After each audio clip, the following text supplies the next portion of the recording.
عاوز تعرف الاندومي بيتصنع ازاي؟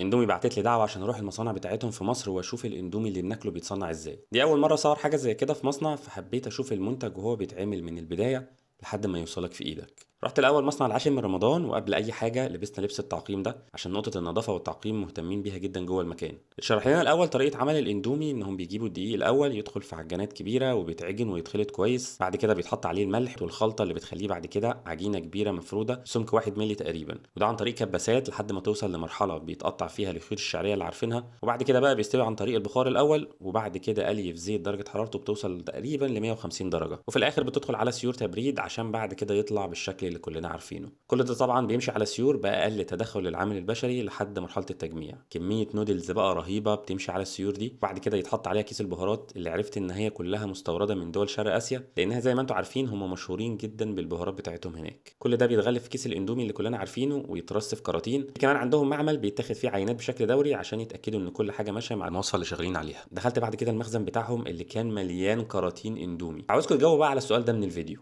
تفتكروا ايه اكتر طعم بيتباع في اندومي؟ فكر وجاوب كده على مخدك معايا المصنع التاني بتاعهم في بدر، وهناك اتقدم لنا برزنتيشن عن اندومي نفسها. تعرفوا ان النودلز عامه بدات في اليابان بعد الحرب العالميه الثانيه، انهم قدروا يقدموا منتج رخيص نسبيا، وده كان سنه 1958. بس اول منتج لاندومي نفسها كان في اندونيسيا سنه 1971. واخد بالك انت من اندونيسيا اندومي؟ ومن ساعتها حصل تطوير في الشكل وفي الاطعمه لحد ما وصل للشكل الحالي. اتشرح لنا كل مراحل تصنيع الاندومي والطريقه الصح عشان تعملوها. قدموا لنا كوبايات الاندومي دي، وحرفيا ممكن تقول عليها اندومي طازه فريش جوسي في حته تانية. وفي الاخر اتفتح باب الاسئله والنقاشات عن اندومي وازاي بيطوروا المنتج واقتراحاتنا للاطعمه الجديده اللي هم ممكن يعملوها، وقبل ما نمشي وزعوا علينا شنطه فيها هديه. معلش الشخص الهدايا اللي جوانا دي هي